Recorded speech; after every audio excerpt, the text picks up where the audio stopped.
In-game chats for Saturday, April the 25th, 2026. It is season 20, episode 12. You get that right? Yeah. I'm Scott. And I'm RJ. Welcome into the show, everybody. I'm going to do this very, very fast, quickly type thing. To get that out of the way. That'll help me later. All right. If you want to get in touch with us, you can by way of our Discord, which I've got something up on the screen here on Discord, which I'm reading off here thanks to Nabokov, who had put that up there. I had not seen that. Was today at 10 a.m., 10:30 a.m.? I had not seen that yet. But we have our Discord up. We've also got ingamechat.net, where you can find all the ways to get in touch with us, whether it be through Discord or Twitter or Blue Sky or Facebook or Gmails and things like that. Emails, Twitch as well, that we're doing. So you can email us, everyone at ingamechat.net. We're streaming right now. Go to twitch.tv and you can find us there. Join in the chat room live while we broadcast. We got people in there? Yeah, we do have people in there. Good. Howdy, folks. Thanks for joining us. But anyway, welcome in to the show. Just real quick, I'll tell you what's up on the screen here is that it came from Wario64, who I follow on Twitter. And this, I guess that's a picture of the Steam controller it shows. Steam controller will apparently cost $99. Price was mentioned in a review that accidentally went up early, which means the release date and the orders may be imminent for the Steam controller. It is $100 for the controller. I guess that's what it looks like. I will put this. I will move this to a screen that you can see. Mm-hmm. Appreciate it. The one behind you there, I guess. Mm-hmm. There it is, right there. That's a beefy controller. If that's the controller, looks a little cumbersome. Let's say there. Use caution. If you're really premium controller. I'm not sure. I mean, I see the Steam Deck behind it, but that's a beefy controller. Although, just like with the Steam, well, mine's in the case, but just like with the Steam Deck, they're using those mouse pads again. Yeah. Essentially, if you took the Steam Deck and removed the screen, that's the controller you would have. So, that's what it looks like. Yeah. Let's see something right quick. Did I just close? I did close Discord. Sorry, we'll get back into Discord here in just a second. Did not mean to do that. You don't know how it's going to work. I'd have to get hands on it to test it, because I'm thinking, because you know how your hands on the bottom support your controller, especially for a Xbox or a PS4 DualShock, and I see that controller, and I'm like, how am I going to support that thing comfortably and get space for my thumbs to get where they need to be? Oh, with that controller, I mean, it looks massive. I mean, it's got a Steam Deck behind it, I guess, for some comparison. I guess we could. But without seeing what it looks like underneath, which I'm guessing, again, if you remove the screen from the deck, you've got paddles and triggers and things like that. You got space underneath a standard-looking controller like this. But anything with that thing, I don't know. It's kind of like what happened with the original Xbox controller. The Duke. That thing? Yeah. That's what they called it, I think, was the Duke. Yeah. And I mean, you having big enough hands, we could hold the thing, but we could still feel the weight of it. Yeah, and I mean,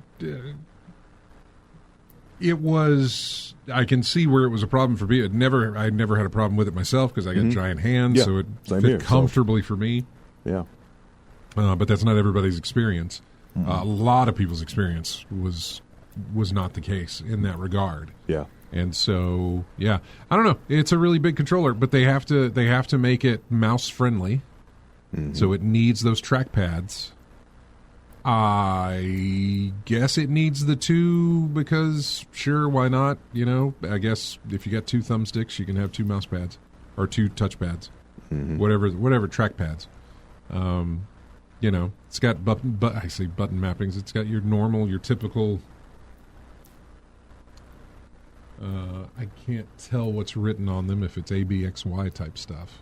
Again, seriously, I am not kidding that remove the screen from the deck and then smush it together, and that's your controller.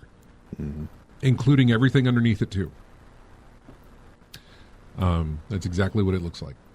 So, that's the first I've seen of it, or that I know of. If somebody has said, oh, no, they've shown that off already, then I'm like, okay, I'd forgotten. Obviously what it looked like, but yeah, that's it. So we got something to go on there. I don't know. It's a big controller, big chunky controller. Yeah, Brian RTR says, are those supposed to be touchpads under the joysticks? Yes, those are your touchpads, mouse pads, that sort of thing. Super Game Sniper says, for as good as the Steam Deck is, I have a hard time running Helldivers 2 on it. You know, I really haven't thrown anything at my deck that I have felt like it would be a struggle. A lot of the stuff I play is verified on deck, but that doesn't necessarily mean that graphically it's going to look or it's going to run smooth or anything like that. It just means, hey, you can play it pretty good with the deck. Yeah. The stuff that I've played, I've never even tried to do anything that is boundary pushing on that thing. Now, I will say the stuff that I have put on there, like Balatro and, Racoin that I was playing earlier. There's a lot of stuff going on screen. There's a lot of physics involved. There's coins and all these things happening all at the same time. So... yeah, it might slow down a little bit because of the processing, but it's got nothing to do with the the graphical intensity of it, or it's like it's more like the processor can't keep up with what's got to be going on. CPU itself, but I really haven't had a problem with it. A lot of the stuff I play on there on the deck is just easily run, on that system. It's a lot of smaller stuff. I'm not playing Cyberpunk on my deck. I'm not playing Clair Obscur on my deck. I'm not playing Baldur's Gate 3 on my deck.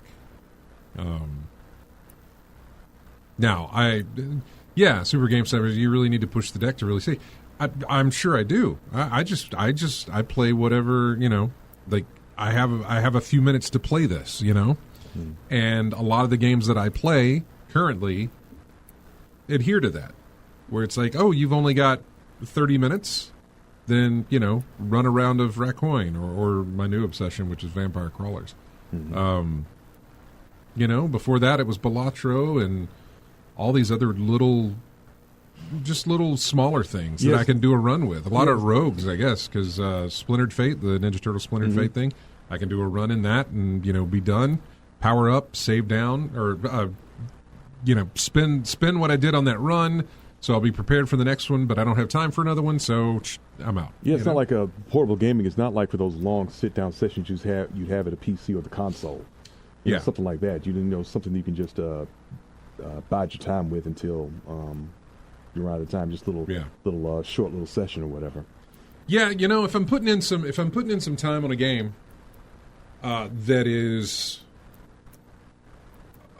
Well, for one, I don't know, man. Steam Deck for Helldivers. Was it Helldivers, you said? I don't know, Helldivers would be something where I would absolutely be playing mouse and keyboard control on that. Mm-hmm. Which, I mean, the deck has the sort of mouse and keyboard controls, but I don't know how good that is in a,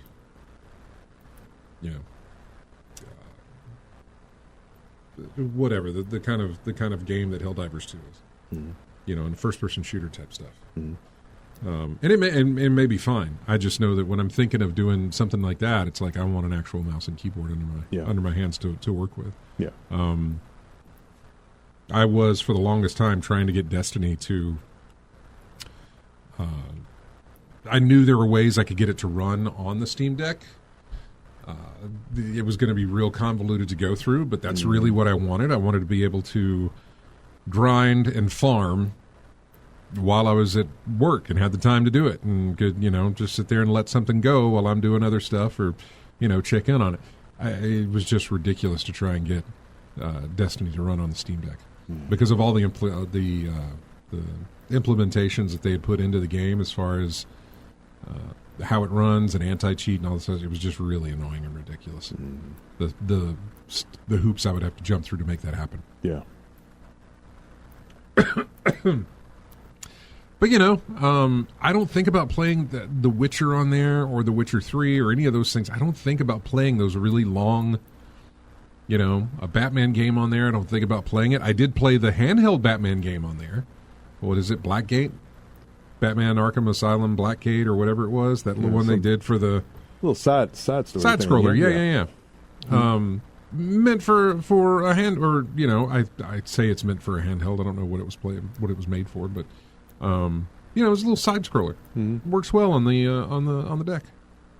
But yeah, I just don't get in there with it. Mm-hmm. That controller does not interest me really. I have a PlayStation 5 and a whatever. I've got a PlayStation controller and an Xbox controller that are dedicated to the PC. Mm-hmm. Should I need either one. And I have the same controllers in the other room for the console. If I'm on my PC, I've got my 2 game controllers and I've got a mouse and keyboard.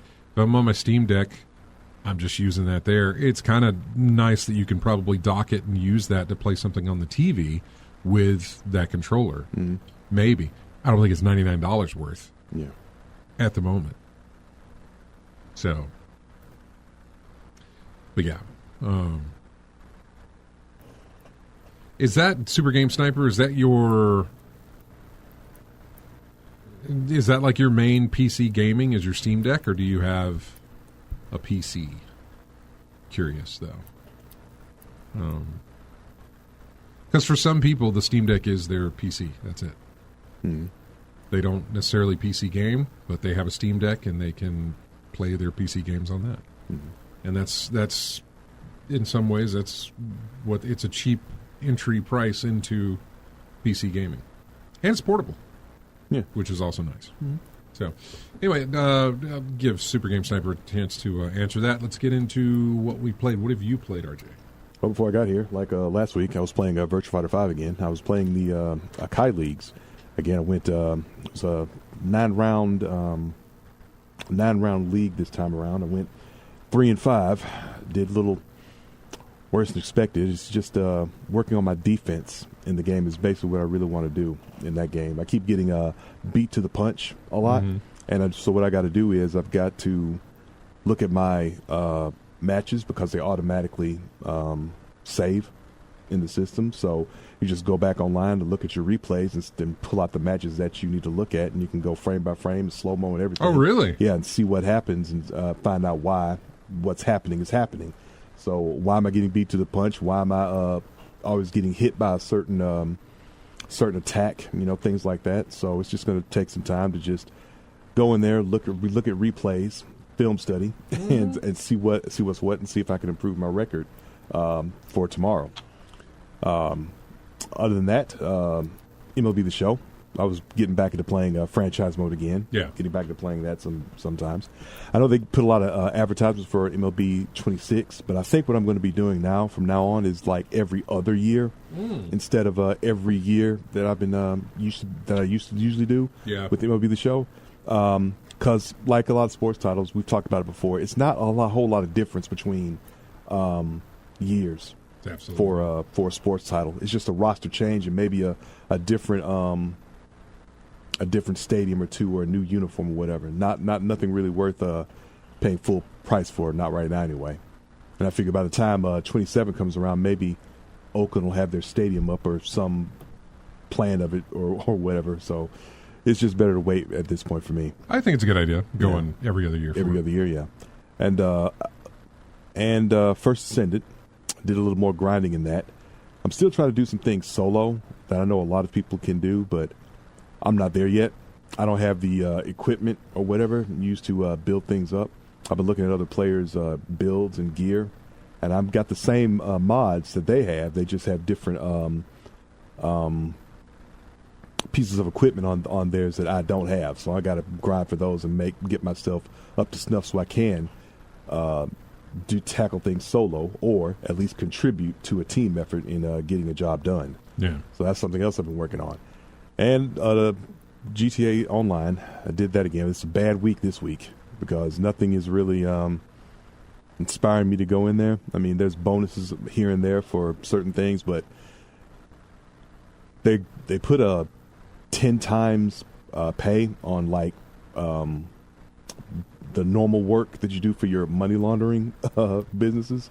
But since they were made to be tedious, boring, and not paying that well, 10 times nothing is still nothing. Right. So, yeah. I mean, I missed delivering pizzas last week because that got 5 pizzas got me over 80 grand. And then 10 times 3,000, I mean, nothing. I'd rather deliver pizzas this week. So nothing really going on there. So I probably won't be spending too much time in that one this week.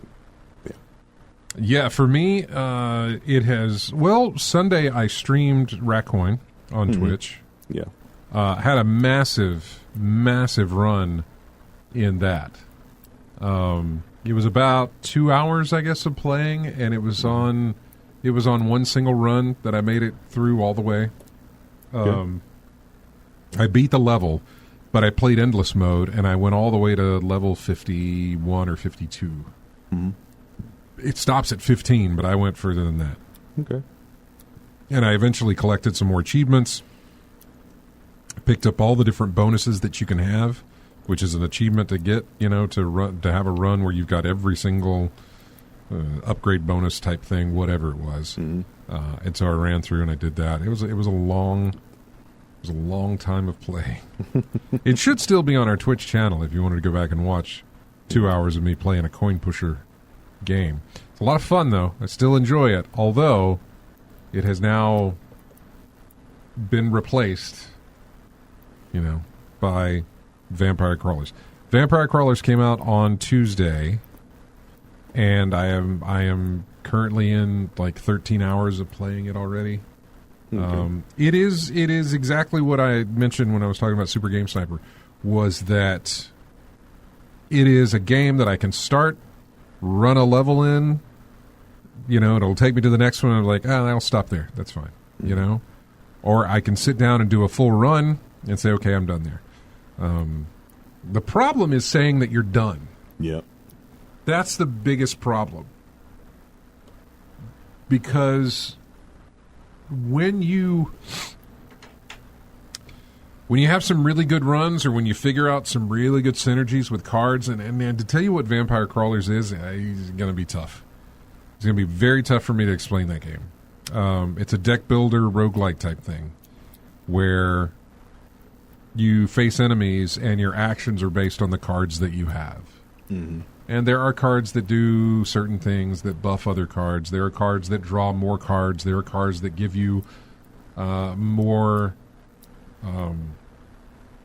power to play more cards. There's enhancement cards. There's attack cards. There's level up cards. It's just there's a ton of different types of cards and things and what they do.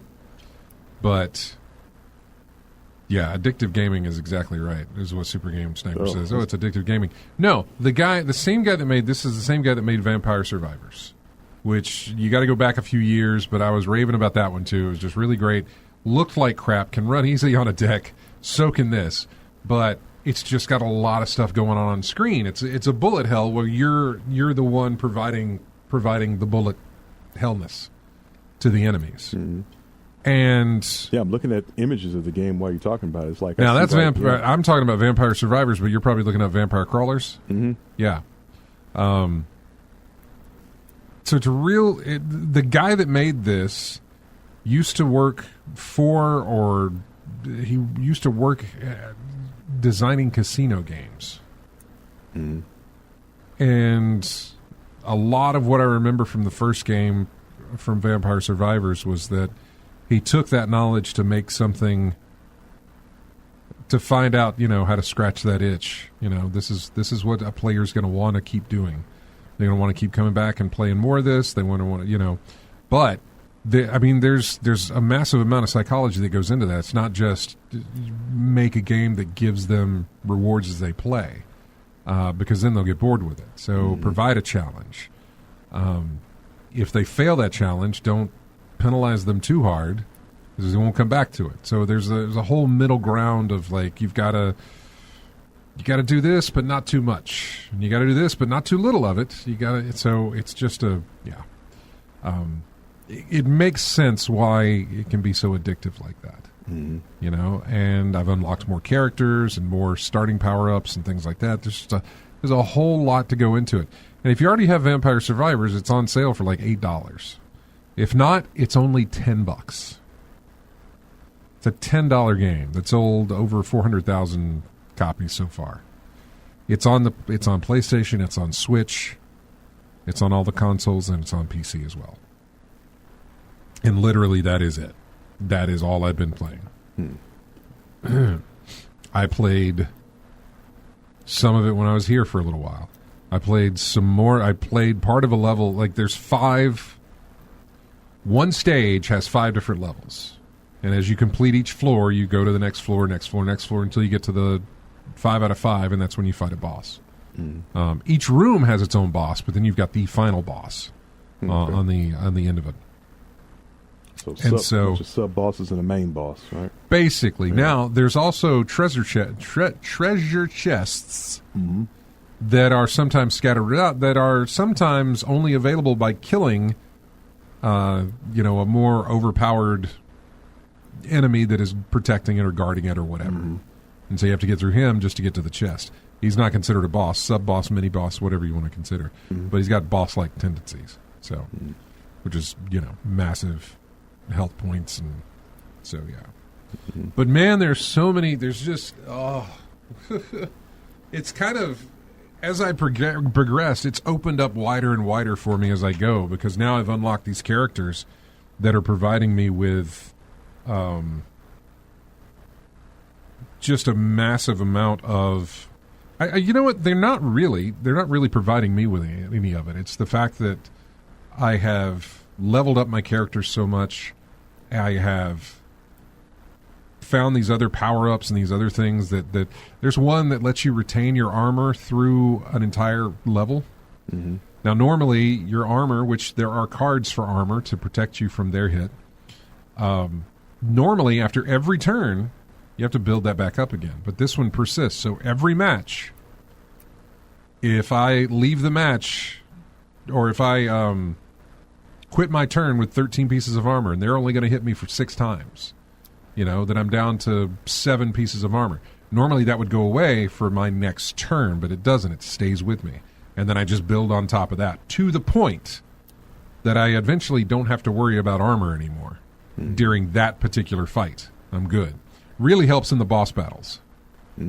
Because the boss battles got some sneaky stuff that they'll do. And I'm going into the main boss fight with like 40 armor. It's like, I'm good. I'll add to it every now and again, but there's just so many things that just synergize real well. And so, it's been a lot of fun, and it's been my obsession. So that is what I've been playing. Will I stream this? Probably not. It's honestly really comfortable to play on the Steam Deck. More so than Raccoon was. This one it's a lot of fun just to sit there and play on the Steam Deck. I don't mind playing it on the PC, but I also really don't mind playing it on the deck anytime. So, yeah, and I have. But yeah. Oh, yeah, Thar says my first 2 runs I got 60 achievements. Oh, it's on Game Pass. It's on Game Pass as well.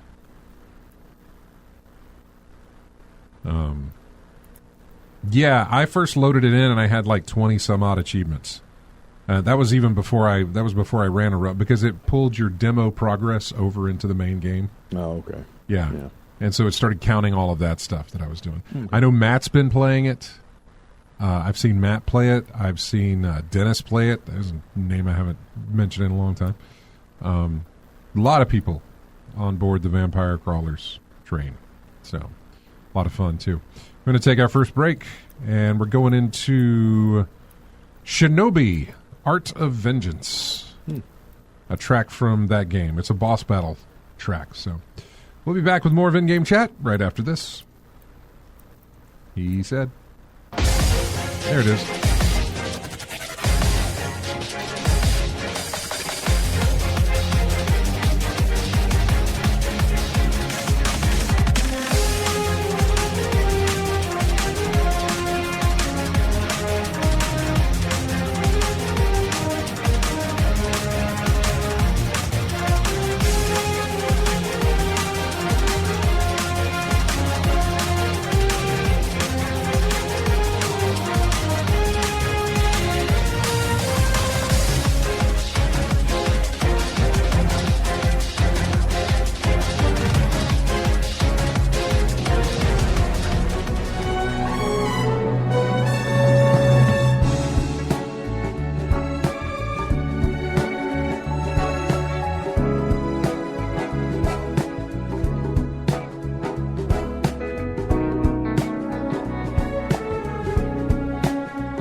Welcome back into In-Game Chat. What are you saying, RJ? I was saying I heard this before somewhere, and I was like, oh, then I remembered it. Yeah, you had lyrics to it though.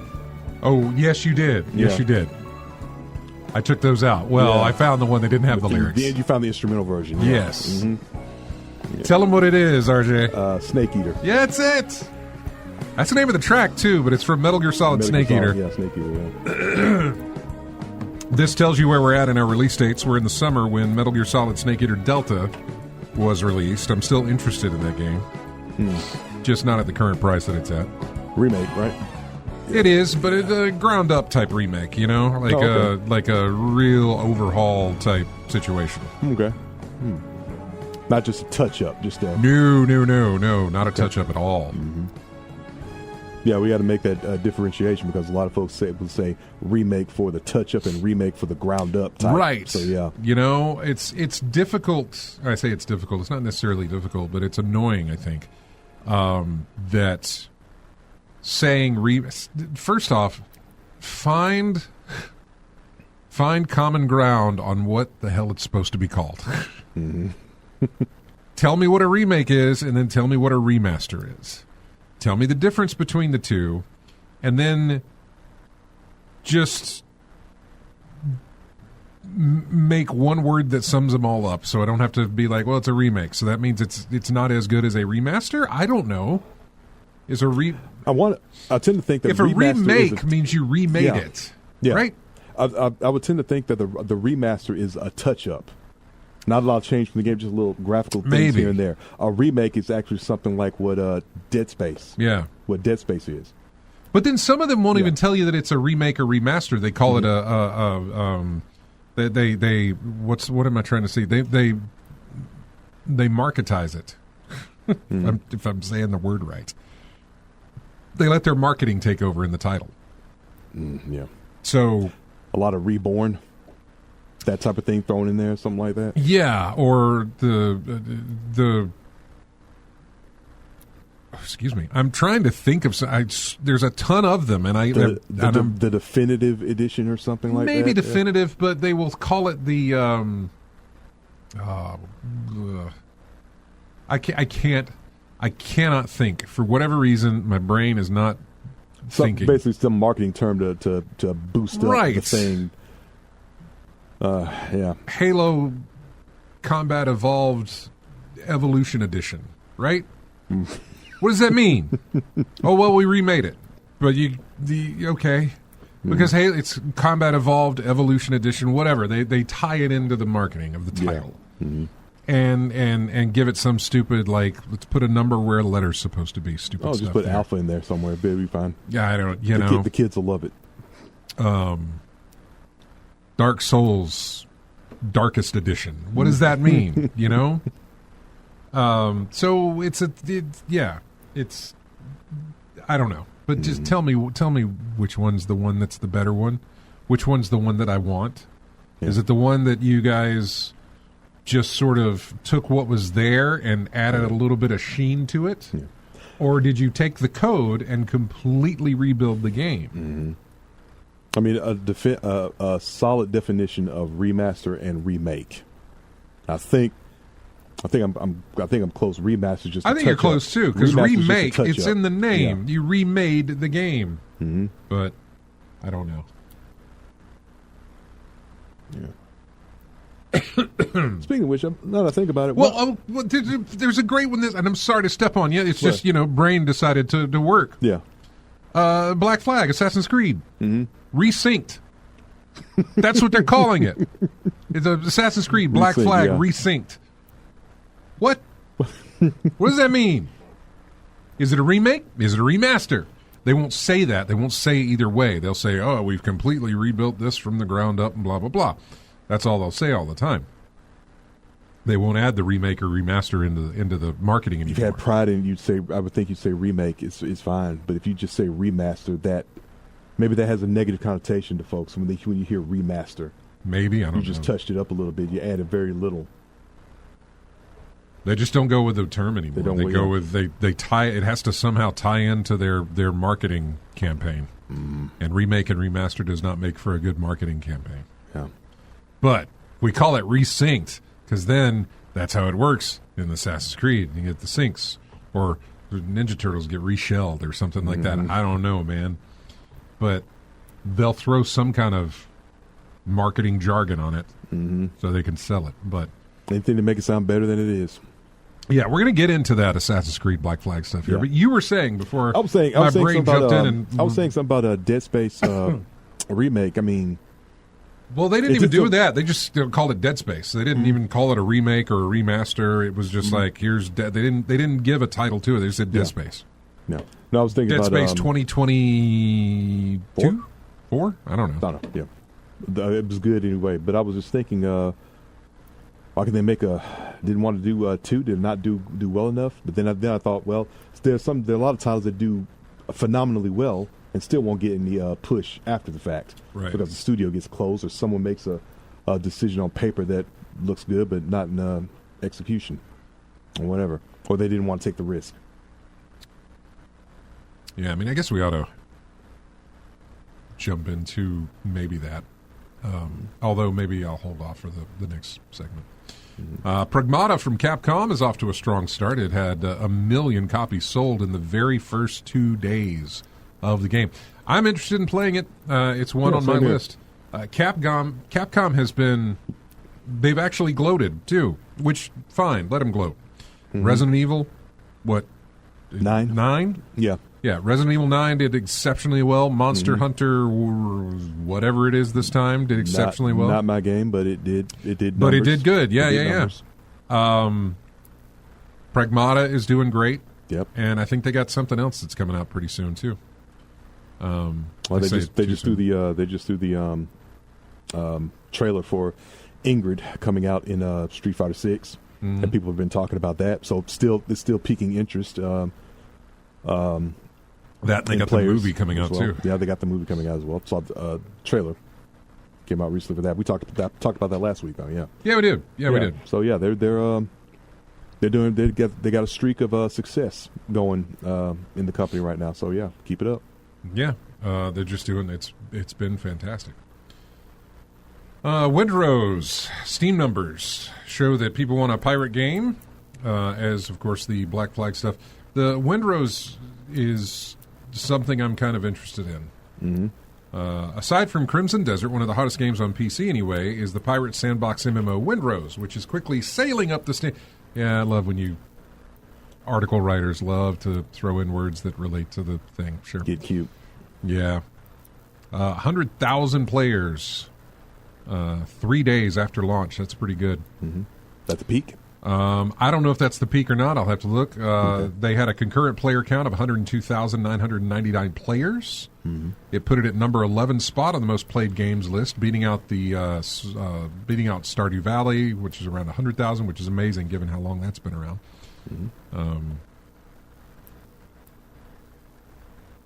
Curious where it sits in comparison with Marathon. Marathon is something I haven't gone back into and looked at. I've heard that, not that it's not great, but that it's not doing well. I don't know about sales-wise, but player-wise, it ain't doing great. Yeah. Like the player base is low. You think it's going to be one of those type of games? I mean, it is Bungie, but It's not only Bungie, it's Sony, too. Well, Sony has a history. Yeah. Well, I mean, they don't have a history. They've done it before, though. I mean, games that do poorly, so poorly, they just take it off and just be done with it, write it off, kind of like they did with Concord. Yeah, but I think we're past that here. I think Marathon was enough that they'll keep going with Marathon for a while, but at some point there's got to be something injected into the game if there's no players there. What can they inject in the game? I really don't know. If it stays the way it is, which the way it is currently is trending down with the amount of people playing. Trending down or falling off a cliff? I'll just say trending down. Okay. I don't want to go to the extreme side of it. Although it may be justifiable to go there. I don't know. But I know it's been trending down. Yeah. I know that during certain times of the day, if you are not in the United States, it will take you a while to pair up with other players because you just sit in that lobby for a long time. Worse yet, or add on top of that, if you're playing on console with crossplay turned off, which a lot of people on console turn crossplay off because they don't want to play against PC players. Yeah, because crossplay that'll put you into the boat with other PC players and that sort of thing. So a lot of them will turn that off. And so, okay, we're only going to match you with other, I guess, Xbox players or console. I don't know if it sticks to just console or if it sticks to, if you turn crossplay off, then it is only your ecosystem. It's only Xbox or it's only PlayStation or it's only PC that you get.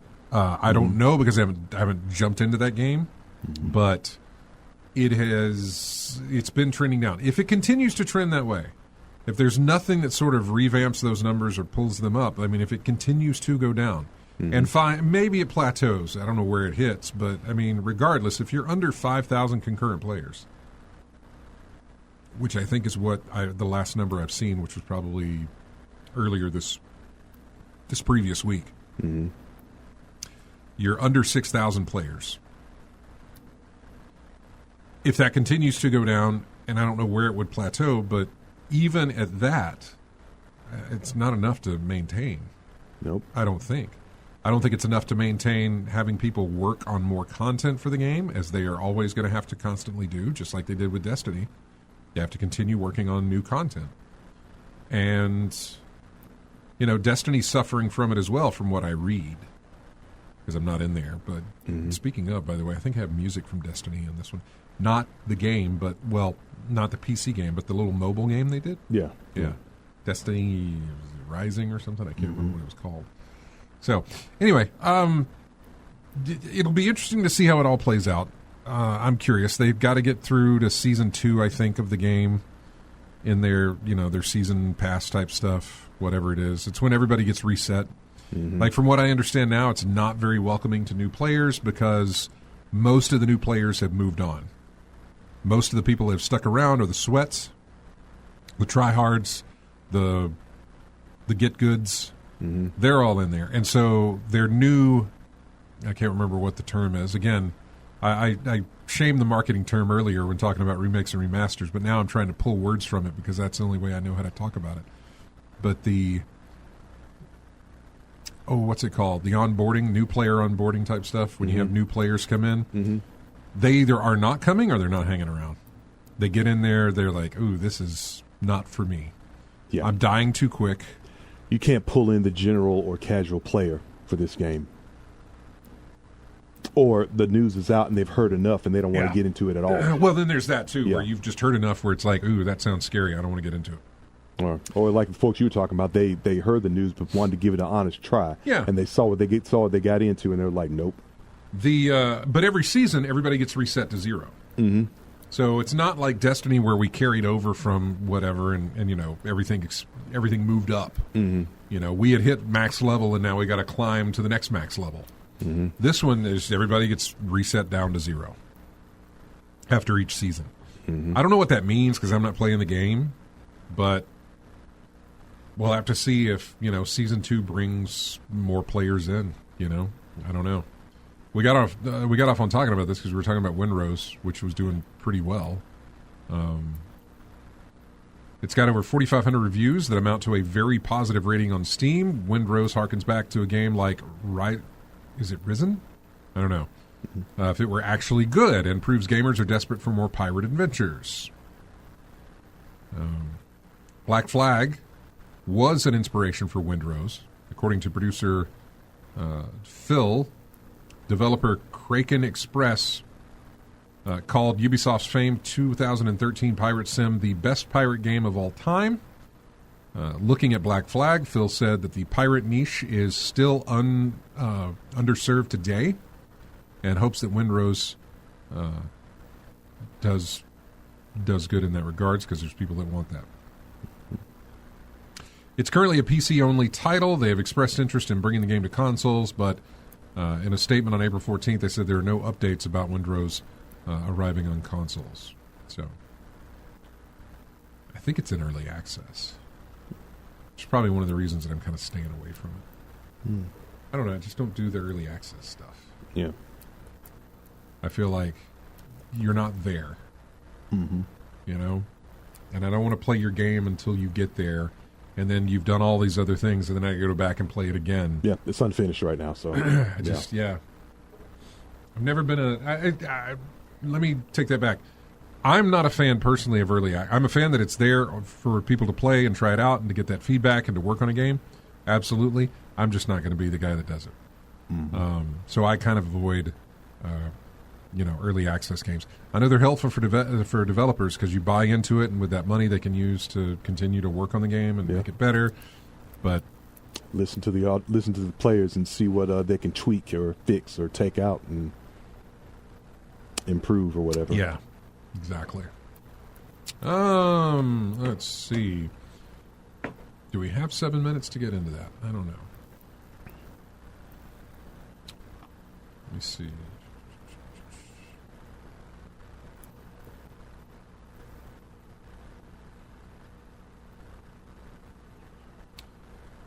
It says March 2026 was a huge month for console sales.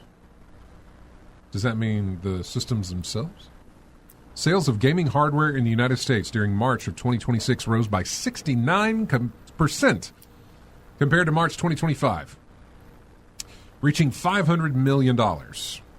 The Switch 2 drove the overall gain for March of 2026. Spending on PlayStation 5 increased by 3% compared to March of 2025.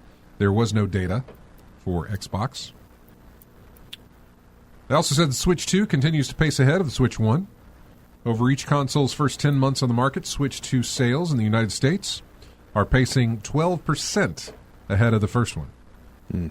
Importantly, the 10th month in market for the original Switch was December of 2017, and that month benefited from holiday sales. Through 9 months, the Switch 2 was pacing 45% ahead of the Switch 1. So, for the year so far, from January until now, total spending on gaming hardware reached $1.074 billion. Mm-hmm. That's up a significant 37% during the same year-to-date period last year. Mm-hmm. It was $777 million last year. Wow. We're at $1.074 billion. I mean, I think we've talked about why that is, though. Data for April will be published in May, which is next week. But we do already know that spending on PS5 systems specifically surged in early April because people were out there trying to get them before the price hit. Mm-hmm. The price went up. Game sales in April, what do you think was number one? Game sales in April? Yeah, what do you think was the number one game sold in April? On the Switch title, was it? I don't think it's on the Switch. It is a console game. In April. Mm-hmm. You've already talked about it. Well, what, Pragmata? Nope. What? MLB The Show. Oh. Yeah. How? I don't know. It says in terms of game sales in April, MLB The Show 26 ranked number 1. Huh. Resident Evil Requiem was number 2. WWE 2K26 was number 3. It's just been not a great month for game sales. I don't know, man. Okay. Marathon was number 4, and Pokemon Pokopia was number 5. That is a Switch title. Okay. I know when I bought MLB The Show 26. Okay. Was there a price drop somewhere I didn't know about, or? It's not telling me anything about that. These are still $60, $70 games, right? Yeah. Yeah, so. Yeah, it's not telling me anything as far as, like, how close was it with Requiem. Although Requiem, by the way, remains the number 1 best-selling game of 2026 so far. All right. So, I know, it kind of perplexes you, doesn't it? Yeah, kind of odd. A little bit. What else do we have? Look, I want to get into the Game Pass. They changed some things with Game Pass, with prices, with what you'll get through Game Pass, and I do want to get into that. I do want to get into the Assassin's Creed remake, resync, whatever you want to call it. There's that to get into as well. Before we go to a break here, I could tell you about Echo the Dolphin, a game I've never played, but I have seen plenty of. Via a press release, the developer, A&R something, which is led by the guy who actually created the game, Echo the Dolphin, announced that Echo the Dolphin Complete, a remastered collection that will also include a brand new title that might be revealed later today if the timer on the official website is what we think it is, so stay tuned for more. As for what's included as part of the remasters, the package includes all versions of Echo the Dolphin and Echo the Tides of Time, complete with built-in speedrunning support, achievements, and leaderboards that add to the original experiences. The most interesting bit of the press release teases meta quests that unify all games of the collection, allowing players to create custom courses to chart their own path through any combination of levels from any game in the franchise and share them with the community. This may suggest that a new game will follow a traditional and speedrunning friendly structure. So yeah. No screenshots or videos of the remasters or the new game, which may not be 2D, have been shared. Platforms haven't been stated either, so We'll just have to wait until the full reveal to get the full rundown of what's going on. So maybe we did get that. I don't know. Anyway, we're at the top of the hour. When we come back, we will jump into the resync, the Assassin's Creed thing. I don't think that'll take very long to go, but we'll jump into the Game Pass pricing as well that happened this week, too. Got music here from a game called Karate Survivor. It is kind of a version of, it's a clone. It's one of those clones of Vampire Survivors. Mm-hmm. It's not Bullet Hell, though. It's where you're hand-to-hand combat through different sections. So, yeah, Karate Survivor. It's the main menu music. We'll be back with more of In-Game Chat right after this.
Welcome back into In-Game Chat. Music from a game called Lost Soul, or Lost Soul Aside, I think. I don't have a title for the track, but that, I think, is what the game is called. Anyway, let's jump in. Let me start with the Game Pass stuff. They announced, Microsoft announced that they were cutting Game Pass prices. If you remember, not long ago, last year, we mentioned that Game Pass prices were going up. Now they're coming back down.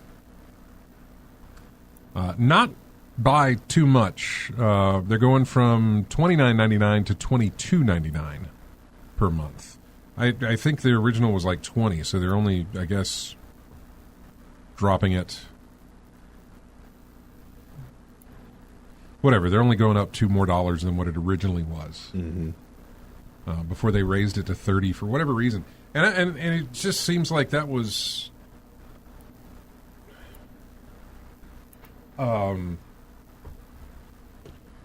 short-lived, but I don't know why.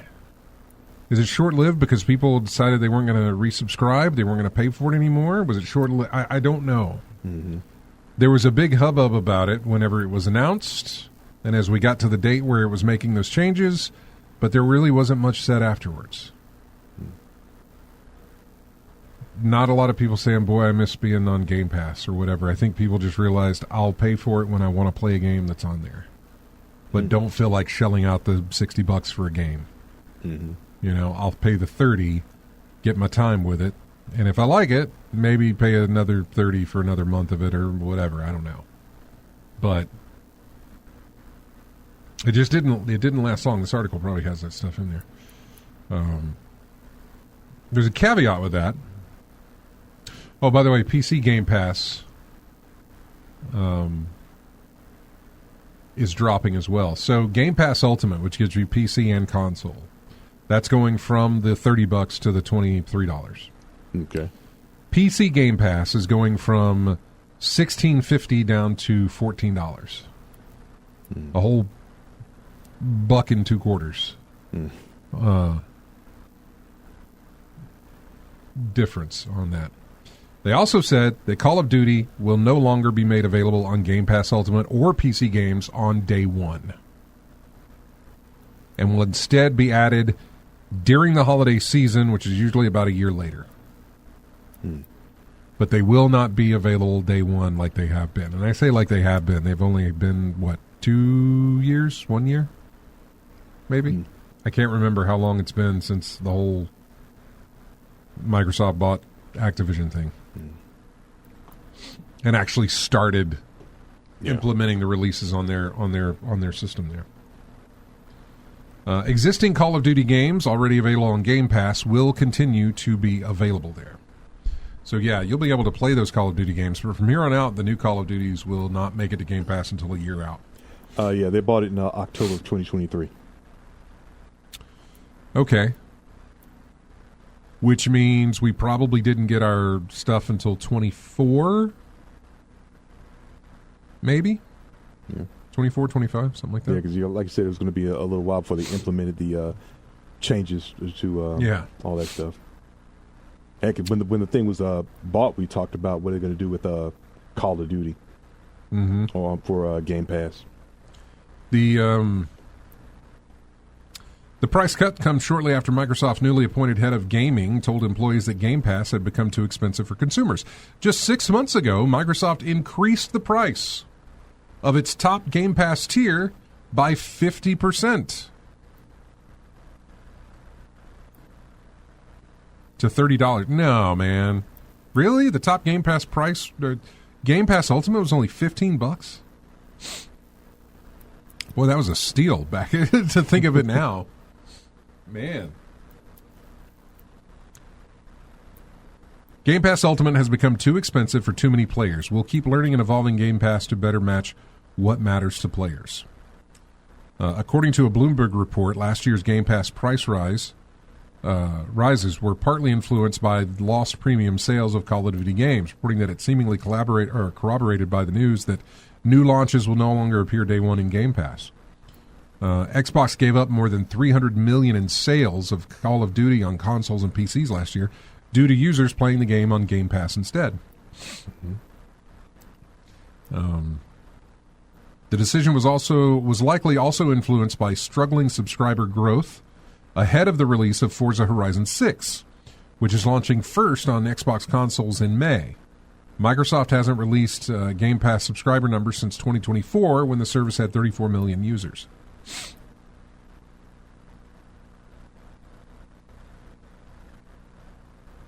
Xbox Game Pass is struggling for growth, and it isn't delivering on that initial dream Microsoft had back in 2018 when it started putting brand new titles onto the service. This price drop is unlikely to solve that, and I fully expect bigger changes and perhaps more flexible service to follow. This was the, the head of the Game Pass division, or the Xbox division there.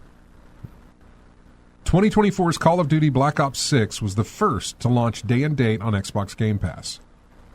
Early results were positive, with Microsoft declaring it the biggest COD launch ever in terms of players. The game saw a sharper post-launch decline than usual. Game Pass appeared to impact premium sales of last year's game, Black Ops 7, more significantly. Launch sales down more than 60% in some markets. In the U.S., Black Ops 7 was the 5th best-selling game of the year, which is the lowest a Call of Duty game has placed in nearly 20 years. Yeah, I think we're getting burned out. Well, that and Call of Duty 7 wasn't received very well. Had some issues, that had some things that people didn't like. Game Pass Essential and Premium tiers of Game Pass will remain same prices, that sort of thing. Premium, Spencer, Ultimate. Okay. So, yeah. I wonder if this means they're going to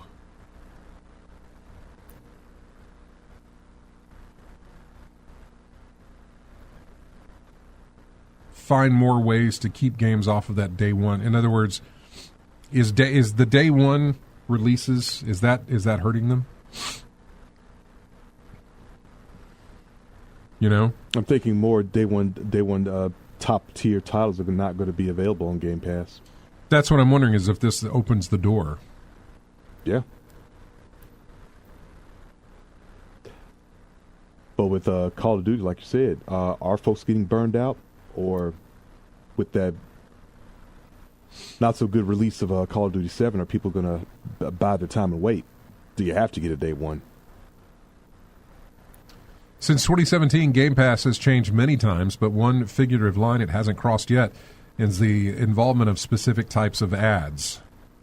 There are many ways these could be implemented, from picture-in-picture or banner ads to video ads that interrupt gameplay and more. Plenty of games, even some in Game Pass, do use ads, but they're usually of the sort that players don't balk at. I don't want my time with NBA 2K to be interrupted by an ad for the new Jordans, but I don't mind that there is a Jordan store inside the series' social hub, the city. But mobile-style ads, the really annoying ones that pause your game or offer you a redo or some currency in exchange for 30 seconds of your time, or unskippable ads that appear when you enter certain menus, remain a line that console and PC gaming, for the most part, has not crossed. Such interference remains the aesthetic of mobile games. He used a different word there, but it's not one that I can use. The encrapification, I guess, is the way I would say it, to be a little bit more FCC regulatory here. It feels like major players in the core gaming world are waiting for someone else to go first and then shift on what is permissible regarding ad breaks in video games. Game Pass might be the first to break that seal. There's been so much chatter around this subject, especially lately, since October of last year when Game Pass prices were last increased. We've heard one prominent analyst predict an ad-supported tier of Game Pass may be coming. Another did more than predict ads. He said that Xbox should embrace ads, though these are outside parties weighing in on the industry. Yeah, I was Similar, about to say. Yeah. This sounds like someone who doesn't play games saying that. Similar chatter, however, has been coming out of Team Xbox itself. In 2025, Microsoft was testing an ad-supported tier of Game Pass. As much as the price drop of Ultimate is for the highest-paying Game Pass consumers, this doesn't address the players who want to get in for cheaper and are okay with having fewer perks. An ad-supported tier may be as cheap as free, which certainly solves the pricing obstacles some are met with today. In light of what looks like a controlled leak to promote some good news for Xbox, it feels like this talk of Game Pass with ads represents a similarly formulated campaign to get players comfortable with the idea now, or at least more used to hearing about it being possible, so it won't be such a shock later. The problem is, once console games and platforms start using ads in this way that they've intentionally shied away from so long, it feels disappointingly like that the use of the ads will skyrocket. It'll just go nuts. The line will be crossed. Others will follow suit. Time after time, companies have shown that they will min-max to the last cent, especially if they've already got you ensnared in their subscription services. Amazon Prime, for example, used to be ad-free, but now you have to pay an additional fee to get the ads removed. Yep, for a small fee. NFL Red Zone was once gloriously sold as 7 hours of commercial-free football before adding ads last season and offering no way to remove them. The NFL said it would use these sparingly, but the rate at which it used ads increased dramatically within a few months. You used to get all of WWE's history and ongoing premium events complete with helpful bookmarks via the ad-free WWE Network. Now you have to pay $30 a month for those live events with frequent ad breaks via the remarkably broken ESPN app, while losing out on the entire back catalog, not to mention the many ads that now litter the ring itself. The playbook is all too common and frankly demoralizing. Most companies don't find a fruitful new revenue stream and simply hold back due to a commitment to consumer goodwill. I don't expect Xbox will be so kind once it crosses that line, starts placing ads in its user experience. Players like Sony, EA, Ubisoft, they'll follow in their footsteps once it feels like they've been granted permission. The distance between ads and no ads seems small when compared to the distance between what ad implementation may look like when it arrives versus what it'll look like just a few years later. Worst of all, there's no real way of preventing this from happening. Feels like it is inevitable, as the author here says.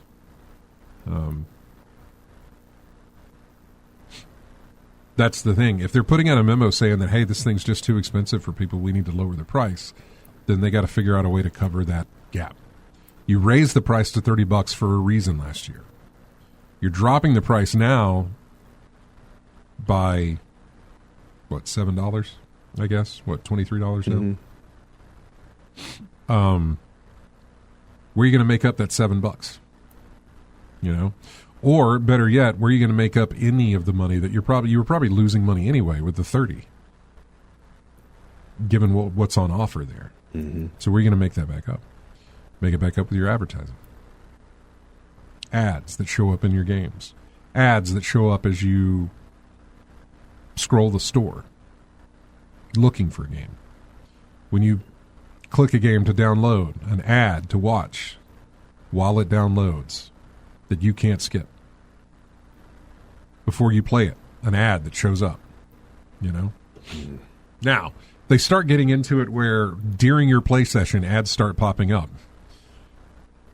Like your game gets paused and an ad comes on. It's going to be really annoying.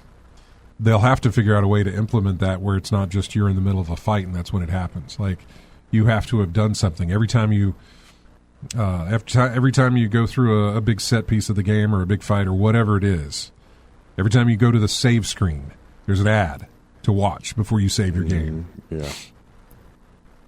Right? Annoying. Now, if you want to quit the game, there's probably an ad that'll pop up, but at that point, you're out of it anyway. You just want the machine to turn off. But I don't know. I really don't know. I get what he's saying. And that, by the way, this comes from GameSpot. It is a article written by Mark Delaney. I don't know. I don't know what'll happen with that. I haven't used Game Pass in a while. I still pay for it, but I haven't used it in a while. Every now and again, I would log in and check and see, hey, what's been added to Game Pass? Is there anything here that I'd be interested in playing? That was before the Raccoon bug bit me, and that's all I wanted to play. That's before Vampire Crawler sent me, and that's all I wanted to play. I don't look for games to play when I've got something that's just chewing my time, you know? These ads, would they be, you think, implemented for just the big AAA titles? Because the indies... I don't know. That's the thing. They're not going to be implemented by, well, I say they're not. They're not going to be implemented by the games themselves. In other words, Ubisoft's Assassin's Creed is not going to have, the Resynced game is not going to have ads within it, although it will. They put ads in those games. Ads for other games. You know? When you go into the main menu of some of the titles, Assassin's Creed titles and stuff like that, there's a thing that'll take you to the shop so you can buy the other titles in the series. You know? There's a connection to Uplay or whatever it is that'll allow you to buy the other titles in the series. Or that, hey, they got a sale on the whatever. So, I mean, they've got that in there. It's not necessarily advertising. Yeah, I go see it in the, the shop for the Division 2, things like that.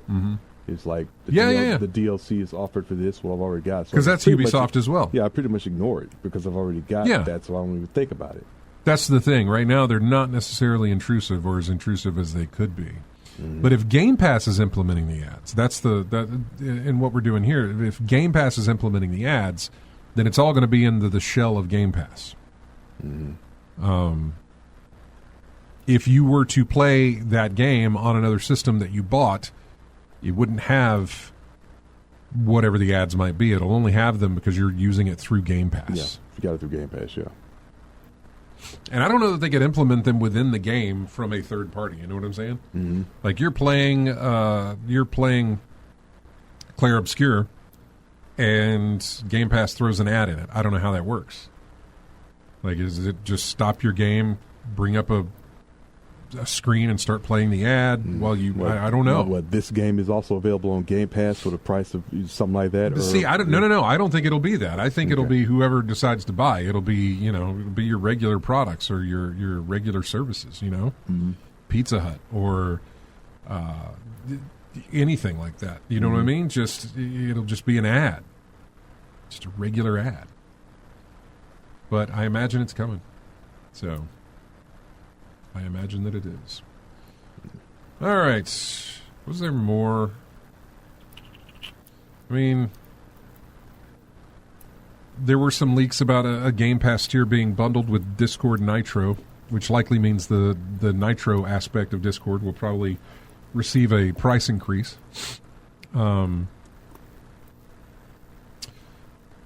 What else do we have? Meta cut 10% of their workforce, affecting 8,000 employees. Microsoft is inviting 7% of their U.S. workers to retire early. They're, again, cutting jobs to be replaced with AI. Yeah. So, all right, when we come back, we'll talk about Assassin's Creed. It probably won't take as long as I'm thinking it will, but there's some things to go over with it. I'm excited for it. It's one of my favorite Assassin's Creed games, which was Black Flag. Syndicate, I think, is my favorite as far as the location, time period, that sort of thing. I really enjoyed that. Nothing really for me tops 2. Assassin's Creed 2 into Brotherhood, into Revelations, or whatever it was called. That whole 3-arc trilogy of Assassin's Creed, following that character that you think my brain's going to work now? No. Ezio. See, it works. Just not what I want it to. Ezio. Yeah, the whole Ezio lifespan there. From Assassin's Creed 2 all the way into not just Revelations, but whatever it was, that little thing they tied up with, the little animation that they tied up with to close out his life. We got him from birth all the way to death. It was a fantastic arc. Not only was it a fantastic arc for a character, but it was one of those rare, beautiful moments when a game's sequel more than outshines the first. It becomes, the standard bearer at which the rest are all measured to. Normally you go back to the first to do that with, but 2 just was like, yeah, we're going to take everything you loved about the first one, we're going to put that in there, and then we're going to expand it like you wouldn't believe. And then everything else has to live up to that. And so far, everything else has not lived up to that in Assassin's Creed. And I mean, that's even going into the modern day aspects of the game. Those modern day segments that they would have, 3 dropped the ball completely on all of it. 4 built a little bit of that back up because of whatever. It was just, hey, we're going to make a pirate one. Oh, okay, great. That worked, Then they switched over to the Origins, Odyssey, Valhalla situation. And maybe Shadows a little bit in there too. But then when they switched over to the RPG aspects of the game, that did another shot in the arm for him. But yeah, Black Flag was a lot of fun. I remember playing it. I remember doing everything that I could. I remember talking about it on the show, talking about how when I play that game, I go through every little thing first. I don't advance the story until I need to, because I want to get all my side quests done. And there was a ton to do in that game, probably a ton more down to do. That's the thing, though. I don't know that I'm on board for it. I'm not saying it's a bad idea. I just don't know. I put a lot of time into that game. I just don't know that it's like something I'm going to jump on when it releases. I think it's something I'll pick up way down the line on a sale of some point. Yeah, I think we said it before. Like me, there's not a lot of titles that I'm picking up day one lately. I mean, it's like something down the line or wait for a discount. You got other things to keep you occupied until that time comes anyway. So absolutely, there's no real rush. And we're talking about a game that I've already played, getting a re-release. So it's like, I'm not missing anything by what you're doing, guys. Yeah. I've already been there. How long did it take me to get Dead Space on the PS5? So yeah. So I'm glad it's there, but I'm not going to be there with it.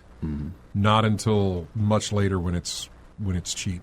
But and to the point that I would like to play Shadows. If I've got the money to spend on an Assassin's Creed game, I'm not going to pick the one that I've already played. That's a remaster. I'm going to pick up, I'm going to grab Shadows if I haven't played that, which I haven't. But yeah. So I was trying to go through and get all of them on a specific platform. I noticed that I had Some of them I have on Steam. Some of them I have on Uplay. And I really just wanted one dedicated location where all the games are. There's too many games. It's too expensive to try and do that. And the majority of them that I have are on Uplay Store, which I think pops up anyway whenever you play it through Steam. But yeah, so anyway, we're at the bottom of the hour. We're going to take a break, and we'll come back. We will talk about Assassin's Creed when we do that. Right now, we got music from a game called Robots at Midnight, and it is the opening title of the game. We will be back in just a moment with more of In-Game Chat. I know I clicked that thing. Okay. It's taking so long, man.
And welcome back into In-Game Chat.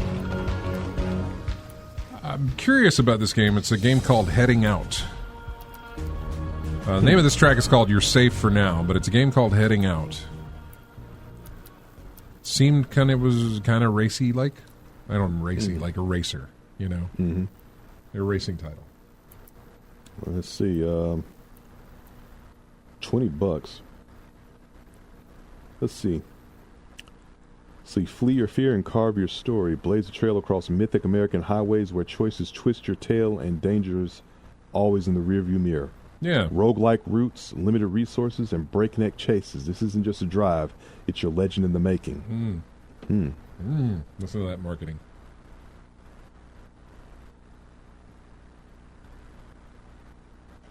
You know, I think about I hear this, and I think about the rum runners in Florida before before the birthplace of Daytona. Mm-hmm. Folks running on the tracks trying to get past the moonshining and stuff like that. Oh yeah, yeah.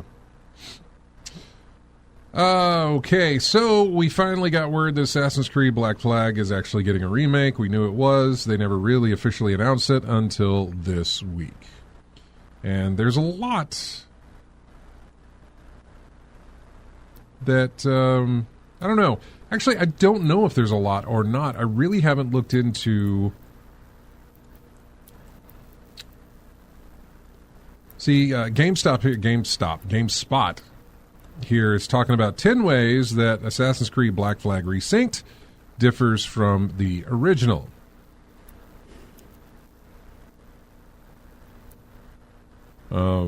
This is the first re-release of an Assassin's Creed game that isn't just a port or a remaster. Okay. And this is what it said. Unlike Assassin's Creed 2, Brotherhood, Revelations, 3, Liberation, Rogue, Black Flag is getting the full remake treatment.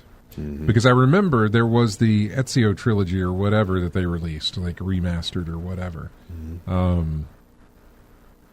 So yeah. As such, Resynced makes several changes to what Black Flag is. The remake seems to largely be the same game as the original. They say they described Resync as a faithful remake that is not an RPG. It's been 13 years since we played Black Flag.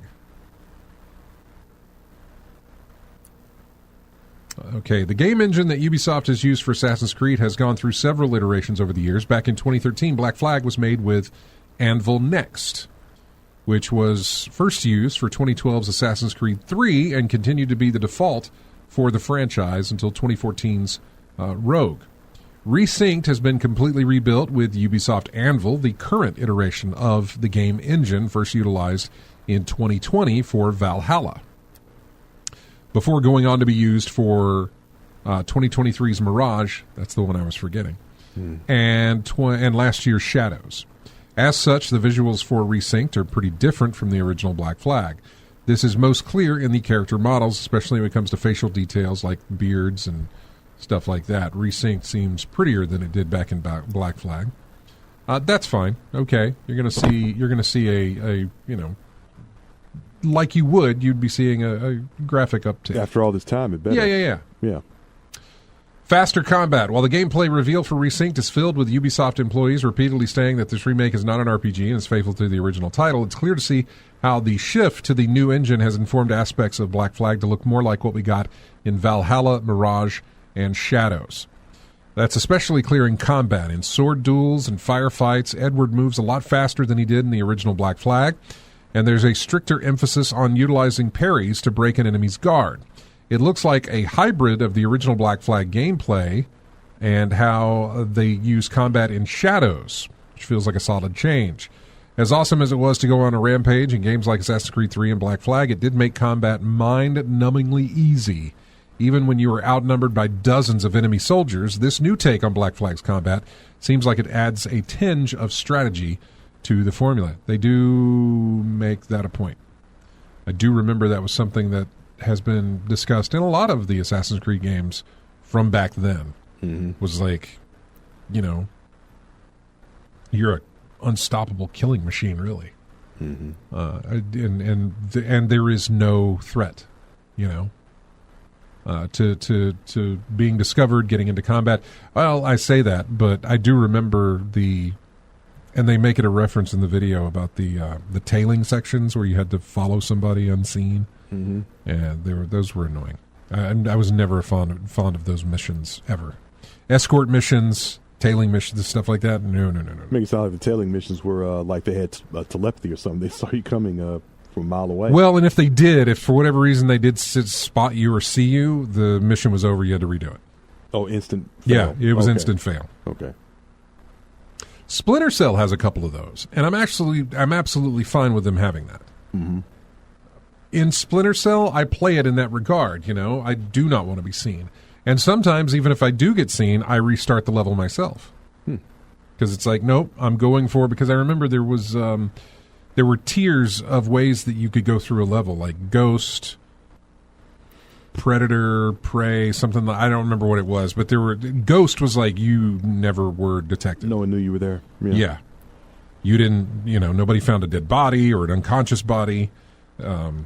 That was the other thing. There's Ghost, and then there was kind of, I think Hitman has a little bit of this in their flavoring as well, where, you got through the whole thing and you didn't kill anybody but the target. Mm-hmm. Maybe knocked somebody unconscious and hid the body, but you didn't kill anybody. Mm-hmm. So, Resynced adds parkour moves to Black Flag that exist in some of the older Assassin's Creed games, but largely don't in the newer titles. They are only in Shadows because of post-launch updates, for example.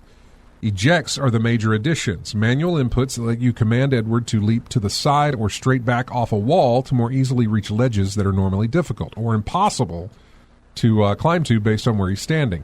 Mastering these moves lets you look lets you look really cool, while free running and better express yourself through movement. Yeah, whatever. The absolute worst part of Black Flag, by a wide margin too, is finally being addressed in this remake. Every fan of Black Flag has one or two things about the game that they're not a fan of, but everyone I have ever spoken to about this game agrees on one thing. Black Flag has way too many missions that require you to tail a target and avoid being spotted. Losing track of your foe or being identified causes immediate failure, forcing you to restart. It even has tailing missions in which Edward has to secretly follow a ship while he is sailing in his ship. One or two of these would be fine, but Black Flag has more of these than any other Assassin's Creed game in the entire series, and they suck. They are thankfully addressing this in the remake. While the tailing missions still exist, Resynced is taking the Shadows approach. If you're spotted or you lose your target, the mission doesn't automatically end. Instead, you'll have to find an alternative way of progressing forward. Maybe the target Edward was trailing runs away, so you have to scour the city to find them again. Or getting spotted might lead to a fight, and killing the target lets you loot a note off the body that informs Edward of where to go next to continue the mission. So it's not instant failed. I forgot about that ship trailing one. I remember having to do that. Mm-hmm. Speaking of stealth, Resynced addresses the strange omission of a crouch mechanic in the early Assassin's Creed games. Despite being a mainstay of stealth games for years, Assassin's Creed didn't get a manual crouch until 2014's Unity. Previous franchise protagonists could crouch, but only by moving slowly in bushes. Now, Edward can crouch at any time, much like every other Assassin's Creed protagonist since Unity. This makes it easier for him to hide by certain terrain and move stealthily through environments where it was previously impossible in the original Black Flag. The most surprising changes for Resynced are coming for the Jackdaw, the ship, Edward's ship. The way it moves and fights are augmented with some of the improvements that came to naval combat in later games, notably Rogue, but the ship is also getting a whole lot more character. Actually, 3 more characters. 3 brand new characters are being added to Black Flag's story. Each of these 3 fulfills a function on the Jackdaw, similarly to how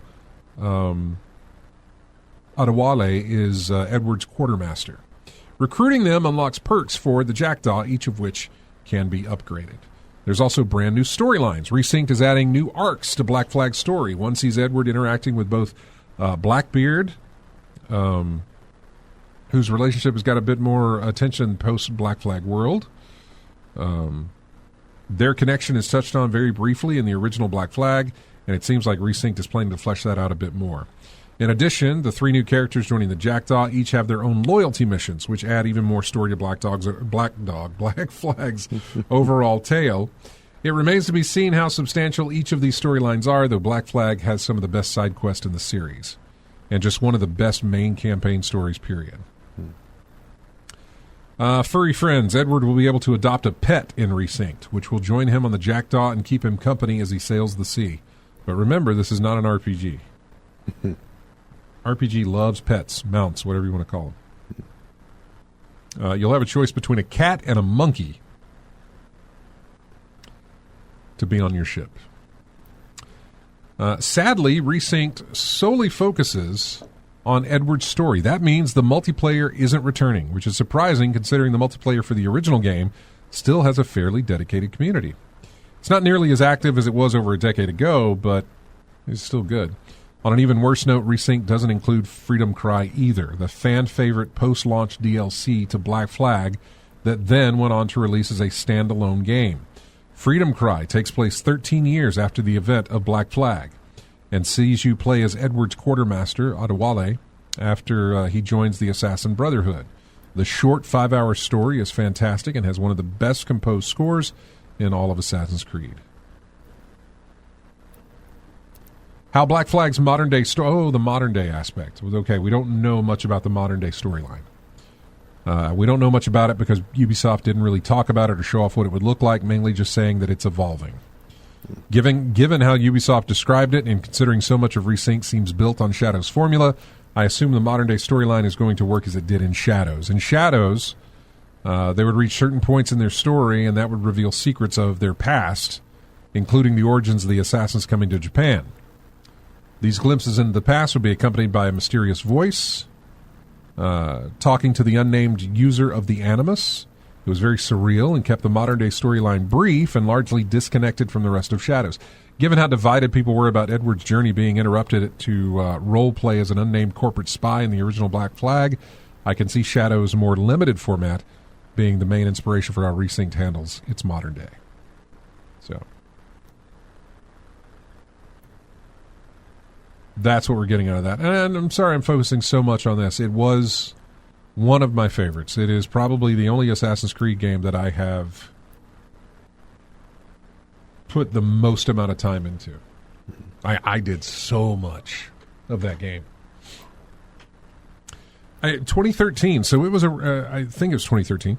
So I can't remember what else I would have been playing. I want to say that is the last time we had a Splinter Cell game. Was 2013. Might have been 2012. But Splinter Cell Blacklist, I think, came out in 2012 or 2013. But man, I remember playing Assassin's Creed Black Flag so much. Mm-hmm. So very much. So August of 2013 for Blacklist. Yeah. Yeah. I'm still counting down the days until we get a new one. We're at like 4,000 some odd days since that game released. Yeah. Yeah, not a TV show, not a I know, cartoon, a game. Let's see, what else? Everything you need to know about the Assassin's Creed Black Flag remake. Oh, it comes out July 9th, by the way. And it'll be $60. Okay. I'm just not at it. I can't do it. I can't do it, Ubisoft. Not $60. No, can't. I shall wait for a sale and do it then.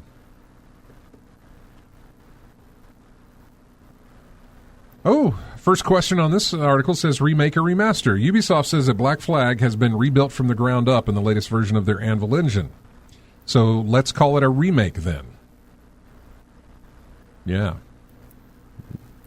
I think we kind of answered our questions here. The remaster is the lesser. Remaster is the lesser because it's a touch-up. Uh-huh. Remake is fully built from the ground up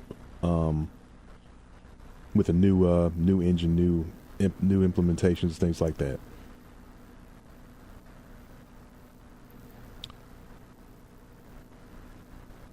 Matt sent me a text. I need to read it. Mm-hmm. I'm just happy Assassin's Creed 4 got rid of the modern day segments, is what Matt says. I mean, I guess so. Mm-hmm. I didn't mind them too much in like the first games, 1 and 2. You know, in all the times I haven't played Assassin's Creed, but in all the features that I see about the game, yeah, the modern day aspect is never part of it. No, it's a side thing. It's never something that came up. It's never something that was really like. I mean, you obviously did not buy this game because of the modern day aspects. Mm-hmm. But I remember playing the very first game, and I remember they kind of kept that under wraps for a really long time. They tried to. When we first saw Assassin's Creed, it was the Templars, you know? It was taking place back in, oh, God, I don't remember the year, 1600 or even before then. Way back. Yeah, way back. And we felt like, all right, it's a period piece. And then they showed off some gameplay and some stuff we started noticing. It was like, what is that? Looks a little strange. Mm-hmm. And we sort of got an idea that it's like, this isn't. They're not telling us everything, you know? Yeah. There's something going on here. Because we could see aspects in the game that kind of told us that something looks fake, or so, not fake, but this doesn't. It's giving a vibe of not what it seems to be. Yeah. Am I actually here? Yeah. It didn't bother. It didn't. From what I remember, it didn't bother us. It just led to more of the mystery of like, ooh, what's going on? What is this? You know? And then it kind of revealed what it was and how it worked. And when you played the game and you went into the modern day, you were in like a lab or something like that, or you were in your room. And the more the modern day you played, the more it felt increasingly off. In other words, like the more you felt like something's wrong. Mm-hmm. You know, I remember there were some puzzles that they put in where like there was all this writing, like it looked like writing in blood on the walls and everything. Yeah, and the modern day aspect of it, you know? Kind of made you feel like you were in an insane asylum and you were these were what you were, but no, it just turned out that this was, you know, the I don't remember now the name of the faction or whoever it was, but the Animus people or whoever. Anyway, it was, well, the Templars. It was it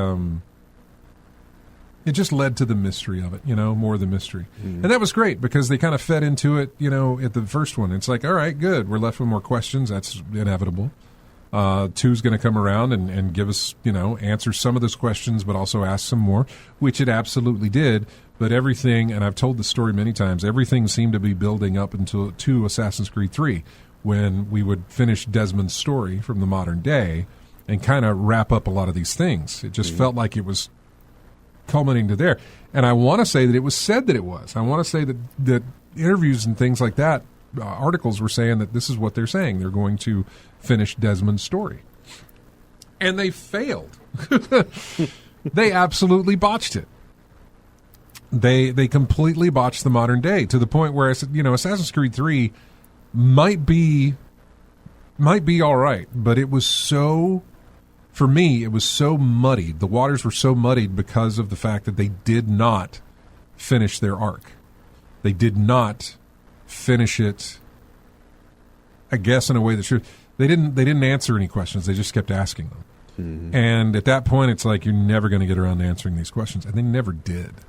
You know, they talked about the first civilizations and all these other things that they were going, that they were going down these roads. And they just never really tied them together. Or if they did, I don't know which game or what series or whatever. I know some people mentioned there was a tie-in comic book that had some wrap-ups to other things, but by that point, nobody cared. Yeah. So, yeah, it just... I saw a story unfinished. Yeah. So then it became, like with Origins and like with Valhalla and everything else, it became more of like, let's just focus on the past. Let's not worry too much about the modern-day stuff. Or if we do, it's just a break in the game, nothing that's going to be too beefy with stuff. Anyway, we got to run. That's going to do it for us, folks. We are out of here. Thank you so much for joining us. We really do appreciate it. We will be back next week. RJ will not. He's going to be off next week, but I will be here. Might get Steve. Might get Matt. He's listening. Matt, show up next week if you could. But yeah, so we'll be back next week. You guys have a great one. I'm going to leave you here with music from Destiny Rising. It's the mobile app game for your phone, which I have not at all have any interest in doing. But there's music for it, and it's called The Coming Dawn, and you guys have a great one. We will see you. I will see you next Saturday. RJ, I'll see you in about 2 weeks here, buddy. All right.